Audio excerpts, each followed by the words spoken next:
Fia te whātala whātu le nei aso lua lo tātu tunuu, o se aso mātango fio fo ina le tualoto soifua mo so wola, e wha wau inai le tutua le siufongo le lo mua mai Sāmoa, e tauwala mai ana tala fau.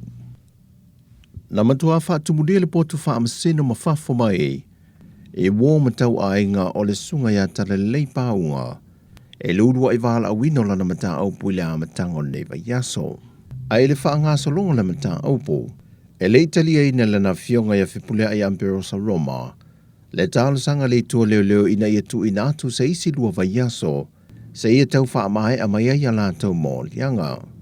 Sau no whipulea ai, wa leva na te tau no o mai le te minei wa tā pēna whaila, o le mata opule ni e wha asanga ia tala le leipa aunga, ai o le atu ina atu na o le tasi le vaiaso, e tusa o le latu tālu sanga. Wa o se awa no watu inatu e loma le tāra sanga a le loia lo tu lai mo paunga. Mo se awa no e te talai o ye tua a o whaanga solo lana mata opo.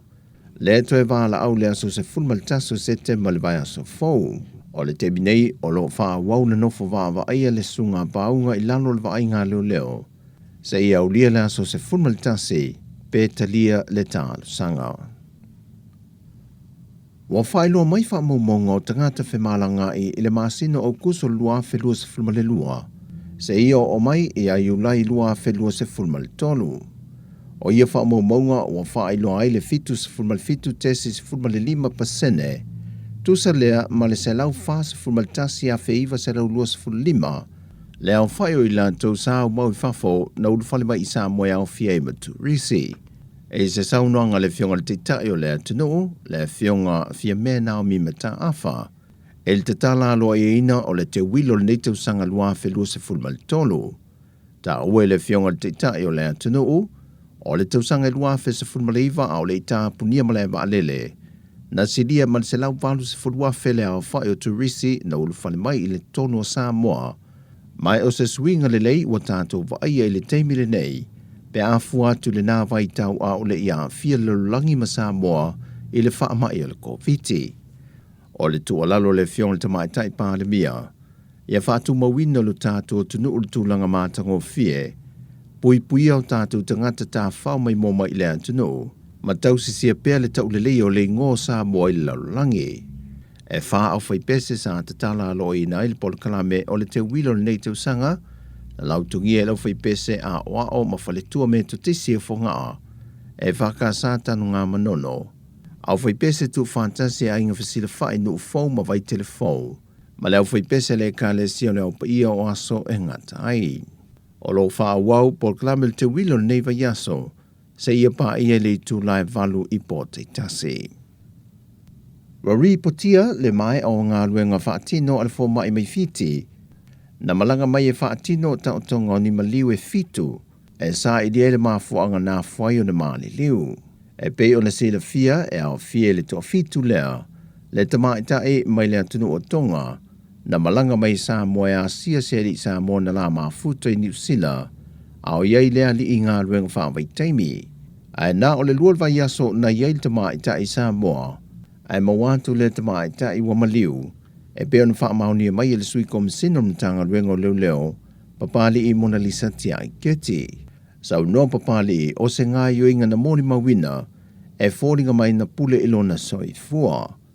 E le ima whai na wha iloa e le fionga pali i le isi to ono, e nei e sau noa o lo tā lia le te minei mata au putau maliu lilo, i lumo le wha masinonga wha i tu malo o ina, o le atu ina tuai reporti ato atua o le wha i unga, o ia tino maliu e fitu, wa mai e whātau nui nau lātu tau tonga.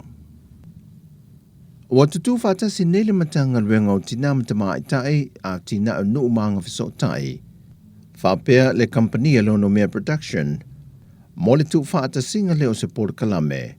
E tu ina tuai tama i tae tau sala i toa se fulu la sa i lia se tau sala o lea tunu. Mo i tu malo e se fulu o lautongia ma filfilia, wa tutofia tu iei tama i tae nei e toa se fulu.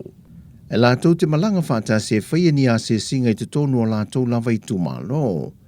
Whai loa e le ofisa silo mtanga luengo tinamata mai tai, Dr. Mena Motusanga, o i tu malo o whiriwhiria e iei lātou so tanga ma tau sala.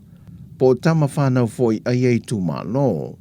O i tūmalo na lautungia, e au fiei sa nganga mua, sa nganga lua, sa nganga wha, o whale ata lua, o ano a maalua, a inga le tai, whale la tai masamatau.